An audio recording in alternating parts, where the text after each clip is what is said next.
അസ്സലാമു അലൈക്കും വറഹ്മത്തുള്ളാഹി വബറകാതുഹു. നമസ്കാരം.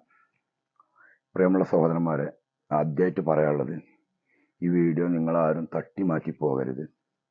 ഇത് നിങ്ങളെല്ലാവരും പരമാവധി ഷെയർ ചെയ്യണം. കാരണം നമുക്ക് വേണ്ടി ജോലി ചെയ്യുന്ന ആളുകളുമായി ബന്ധപ്പെട്ടൊരു വീഡിയോ ആണ്.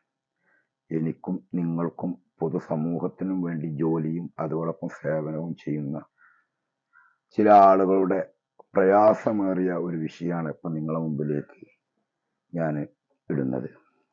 നാമൊക്കെ രാവിലെ എണീറ്റ് ജോലിക്ക് പോകുന്ന ആളുകളാണ്. നമുക്ക് അന്നാന്ന് കിട്ടുന്ന വേതനം കൊണ്ടാണ് നമ്മുടെയൊക്കെ കുടുംബങ്ങൾ കഴിഞ്ഞു പോകുന്നത്.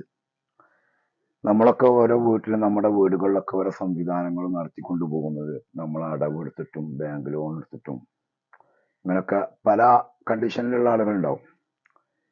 ഏതായാലും അതുപോലെയുള്ള നമ്മളൊക്കെ ജോലി ചെയ്യുന്നത് ഞാനിപ്പോൾ ഡ്രൈവറാണ്, കല്ലേറ്റാൻ പോകുന്ന ആളുകളുണ്ടാവും, തെങ്ങുമ്മ കയറാൻ പോകുന്ന ആളുകളുണ്ടാവും. ഇതൊക്കെ നമ്മുടെ വ്യക്തിപരമായ കാര്യങ്ങളാണ്. പക്ഷെ നാം ഒന്ന് മനസ്സിലാക്കേണ്ടത്, നമ്മുടെ ഹോസ്പിറ്റലിൽ സേവനം ചെയ്യുന്ന ഡോക്ടർമാരും സിസ്റ്റർമാരും അവിടുത്തെ ക്ലീനിങ് സ്റ്റാഫുകളും അവിടുത്തെ സെക്യൂരിറ്റി ജീവനക്കാരും എന്ന് വേണ്ട ആ ഹോസ്പിറ്റലിലുള്ള എല്ലാ സേവനം ചെയ്യുന്ന ഓരോ ആളുകളും നമുക്ക് വേണ്ടി ജോലി ചെയ്യുന്നവരാണ്. നമ്മുടെ ഉപ്പയുടെയും നമ്മുടെ ഉമ്മയുടെയും അവർക്ക് വേണ്ട ചികിത്സ കൊടുക്കാനും ഇതിനും വേണ്ടിയിട്ടൊക്കെ രാവിലെ കൂടപ്പറപ്പുകളെയും മറ്റുള്ളവരൊക്കെ ഒഴിവാക്കി ജോലിക്ക് വരുന്ന ആളുകളാണ്. അവരെ ജോലി എന്നതിലപ്പുറം ഒരു സേവനം കൂടിയാണ്. ഈ സേവനത്തിന് കഴിഞ്ഞ 3 മാസക്കാലമായിട്ട് 1 രൂപ പോലും അവർക്ക് വേതനം കിട്ടിയിട്ടില്ല എന്ന ദാരുണമായ സംഭവം നിങ്ങൾ അറിയേണ്ടതുണ്ട്. അപ്പൊ അത്തരം സാഹചര്യത്തിൽ അവരനുഭവിക്കുന്ന പ്രയാസം നമുക്കൊക്കെ അറിയാം. നമുക്കൊരു 4 ദിവസത്തെ ശമ്പളം കിട്ടിയില്ലെങ്കിൽ, അതും ലക്ഷങ്ങൾ ശമ്പളം വാങ്ങുന്ന ആളുകളല്ല, 4 ദിവസത്തെ ശമ്പളം നമുക്ക് കിട്ടിയിട്ടില്ലെങ്കിൽ ലക്ഷങ്ങൾ ശമ്പളം വാങ്ങുന്ന ഒരാളെ സംബന്ധിച്ച് ചിലപ്പം പ്രയാസം ഉണ്ടാവില്ല. 12 രൂപയും 15 രൂപയും 17 രൂപയും 20 രൂപയും ഒക്കെ തുച്ഛമായ ശമ്പളത്തിന് ഒരു സേവന മനോഭാവത്തോടു കൂടി വന്നിരിക്കുന്ന ആളുകളാണ്. അവർ ജോലി എടുക്കുന്നത് ഗവൺമെന്റ് സ്ഥാപനത്തിലാണ് എന്നാണ്. എന്നിട്ട് 3 മാസക്കാലം ശമ്പളം കിട്ടാതാവുമ്പോഴാണ് പ്രയാസം എന്ന് ആലോചിക്കുന്നത്. 12 രൂപയും 15 രൂപയൊക്കെ ശമ്പളം കിട്ടിയാൽ നമുക്ക് നമ്മുടെ വീടുകളിൽ കഴിഞ്ഞുകൂടാൻ കഴിയുന്നുണ്ടോ? ഇന്നത്തെ സാഹചര്യത്തിൽ നമുക്കൊക്കെ അറിയാം, നമുക്കൊരു 4 ദിവസത്തെ ശമ്പളം കിട്ടിയിട്ടില്ലെങ്കിൽ നമ്മുടെ വീട്ടിലെ അവസ്ഥയും നമ്മുടെ വീട്ടിലെ കറണ്ട് ബില്ലും നമ്മുടെ അടവുകളും നമ്മുടെ ലോണുകളും നമ്മുടെ കുറികളുടെയും എല്ലാം പ്രയാസം നമുക്ക് നമ്മുടെ 4 ദിവസത്തെ പണിയെടുത്ത കൂലി കിട്ടിയിട്ടില്ലെങ്കിൽ ആ ഒരു പ്രയാസം നമുക്ക് എല്ലാവർക്കും അറിയാം.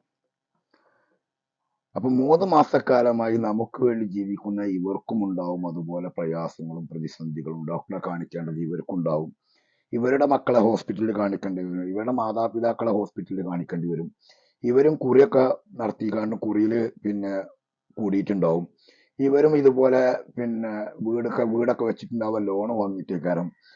ഇവരുടെ ജീവിതത്തിലും ഒരുപാട് വിഷയങ്ങൾ, കറണ്ട് ബില്ല്, അരിയും സാധനവും വാങ്ങല്, പലർക്ക് വീടിന് മാസത്തിൽ ബില്ല് കൊടുക്കല്, ഇങ്ങനെയുള്ള ഒരുപാട് വിഷയങ്ങൾ ഇവർക്കും ഉണ്ടാവും. ഇവർ ജീവിക്കുന്നതോ ഇവർ വരുന്നതോ നമുക്ക് വേണ്ടിയിട്ട്, നമ്മുടെ ഉപ്പയെയും നമ്മുടെ ഉമ്മയെയും നമുക്ക് എന്തെങ്കിലും അസുഖം വന്നാൽ അതിന് ചികിത്സ തരാൻ വേണ്ടിയിട്ടുമാണ് ഇവർ വരുന്നത്. പ്രത്യേകിച്ച് ഇതിലൊക്കെയുള്ള സങ്കടം എല്ലാ ആളുകളും മറ്റുള്ള ജോലിയേക്കാളും ഈ ഒരു ജോലിയിലേക്ക് ഇറങ്ങിത്തിരിക്കുമ്പോൾ സർക്കാരിന്റെ ഒരു ജോലിയല്ലേ, അപ്പൊ അതുകൊണ്ട് ശമ്പളം കറക്റ്റായിട്ട് കിട്ടുള്ളൂ എന്നുള്ള ഒരു വിശ്വാസത്തോടു കൂടിയാണ്. എന്നാൽ ഇപ്പൊ നിലവിൽ കണ്ടുകൊണ്ടിരിക്കും 3 മാസത്തിലേറെയായി അവർക്ക് 1 രൂപ പോലും ശമ്പളം കിട്ടിയിട്ട് എന്ന വിഷയം പൊതുസമൂഹമായ നാം അറിയുകയും, എങ്ങനെയാണോ അവരെ നമുക്ക് രക്ഷിക്കാൻ പറ്റുക, അവര് ശമ്പളം കിട്ടാതെ വരാതായാല് അവർക്കൊന്നും നഷ്ടപ്പെടാണ്ടാവില്ല, നമുക്കാണ് പോകാനുള്ളത്, നമ്മുടെ ഉപ്പക്കാണ് പോകാനുള്ളത്, അല്ലെങ്കിൽ നമ്മുടെ ഉമ്മക്കാണ് പോകാനുള്ളത് എന്നൊരു ബോധം നമുക്കൊക്കെ വേണം. അതുകൊണ്ട് തന്നെ അവർക്ക് ശമ്പളം കിട്ടാൻ, അവർക്ക് ഇത് ആരോടും ചിലപ്പം പറയാൻ പറ്റൂല, ഒരാളോട് പറയുമ്പോൾ ചിലപ്പോൾ അവരുടെ ജോലി നഷ്ടപ്പെട്ടേക്കാം, ഇങ്ങനെയുള്ള പ്രയാസങ്ങളൊക്കെ ഉണ്ടാവും. അപ്പൊ അതുകൊണ്ട് നമ്മളാൽ കഴിയുന്ന ഒരു സഹായം ഇത് ഷെയർ ചെയ്ത് ഇത് ഉന്നത അധികാരികളിൽ എത്തി, ഇതിന്റെ ആധികാരികതയുള്ള ആളുകളെത്തി എന്തെങ്കിലും ഒരു മാർഗം ചെയ്തിട്ട് അവർക്ക് ശമ്പളം കിട്ടുന്ന ഒരു രൂപം ഉണ്ടാക്കി കൊടുത്ത്, അവരും മനുഷ്യരാണ്, മറ്റൊരു മനുഷ്യർക്ക് വേണ്ടി ജീവിക്കുന്ന ഒരു മനുഷ്യരാണ്, അവരുടെ കുടുംബവും ഭക്ഷണം കഴിക്കേണ്ടതുണ്ട്, അവരുടെ കുടുംബത്തിനും ഹോസ്പിറ്റലിൽ കാണിക്കേണ്ടതുണ്ട്, അവരുടെ കുടുംബത്തിനും അടവടക്കേണ്ടതുണ്ട്, അവരുടെ കുടുംബത്തിനും കുറിയുടെ പൈസ കൊടുക്കേണ്ടതുണ്ട്, അവരുടെ കുടുംബത്തിനും കറണ്ട് ബില്ല് അടക്കേണ്ടതുണ്ട്. ഇങ്ങനെ എല്ലാം അവർക്കുമുണ്ട്. അതുകൊണ്ട് അതിനൊരു പരിഹാരം കിട്ടണമെങ്കിൽ അവർക്ക് വേണ്ട ശമ്പളം കിട്ടാൻ ഈ വീഡിയോ നിങ്ങൾ മാക്സിമം ഒന്ന് ഷെയർ ചെയ്ത് ഇത് ഉന്നത അധികാരികളിൽ എത്തുന്നത് വരെ, അതിന് വേണ്ട പോംവഴി കിട്ടുന്നത് വരെ ഇതിനെതിരെ പ്രതികരിക്കാൻ നാം ഓരോരുത്തരും തയ്യാറാവേണ്ടതുണ്ട് എന്ന് ഓർമ്മപ്പെടുത്തി ഞാൻ നിർത്തുന്നു. അസ്സലാമു അലൈക്കും വറഹ്മത്തുള്ളാഹി വബറകാതുഹു. നമസ്കാരം.